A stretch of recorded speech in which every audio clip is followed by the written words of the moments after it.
Hi, this is Marissa.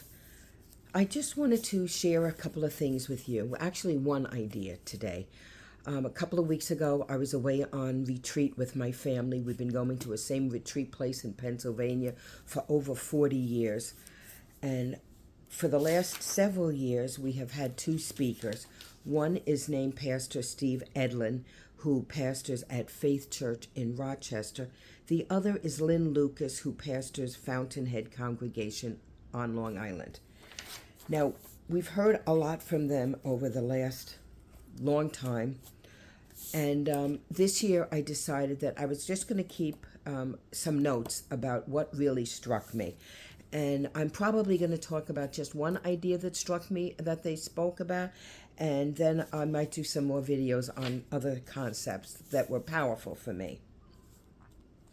I can't honestly remember which of them said this, but they were talking about that Jesus is the author and finisher of our faith. The author and finisher of our faith. Now, that's a very familiar scripture. I think anybody who reads the Bible has probably read that plenty of times. That's in Hebrews 12:2. I want to read it in the NIV also. Here it says, "Let us fix our eyes on Jesus, the author and perfecter of our faith, who, for the joy set before him, endured the cross, scorning its shame, sat down at the right hand of the throne of God." And let me read it for you in the Good News version. "Let us keep our eyes fixed on Jesus, on whom our faith depends from beginning to end." Now, I have quoted that he's the author and finisher of our faith. I can't tell you how many times across my lifetime. But I really usually get stuck with he's the author of our faith. He's the one who pursues us, who brings us into fellowship with him. And I get that. I totally get that. And I'm so grateful that he went after me when I was just a kid. And I know that the end of it says, and he's the finisher of our faith, or he's the perfecter of our faith. But the way I think of it has been, he gets me going and he helps me along the way, but I'm trying to work out my salvation with fear and trembling. I'm trying to focus on the sanctification process and pleasing God. And none of that is bad, except it has a lot to do with me. And, I'm not all that great. So the thing that really struck me about this is that he is not just the author, he's the finisher. I'm not finishing my race myself. He is there right along. And as I read it in the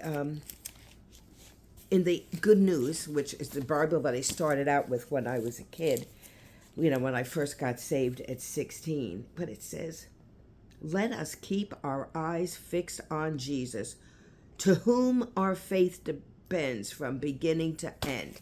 Now, I read an NIV because that's like a more accurate translation, and from what I understand, the Good News is more of a thought for thought.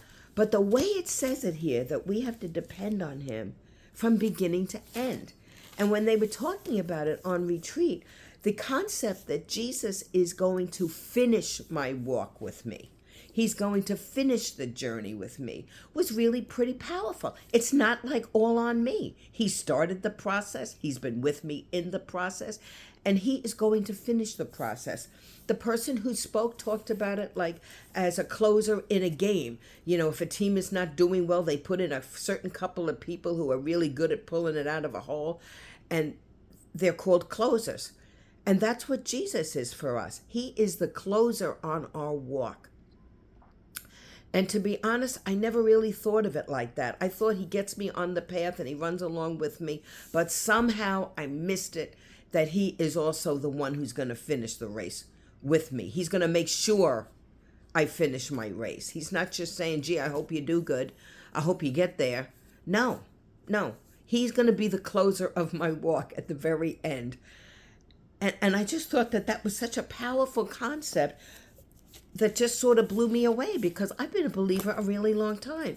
And the thought that I could somehow miss it. I intellectually understand it. Yes, he's the finisher.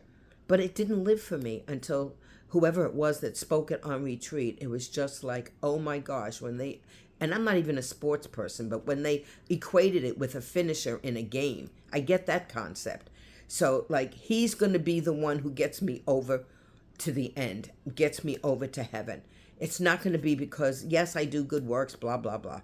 But it's not going to be any of that. It's going to be my relationship with him. And I put my faith in him when I was 16. And boy, it's been a bumpy ride for sure. But he has pulled me along for all of these many decades. And he is going to finish the race on my behalf with me. There's not a question.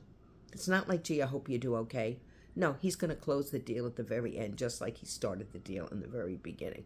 So I hope that concept blesses you if you get a little bit confused or a little bit over reliant on yourself, that he is still the author and finisher of our faith.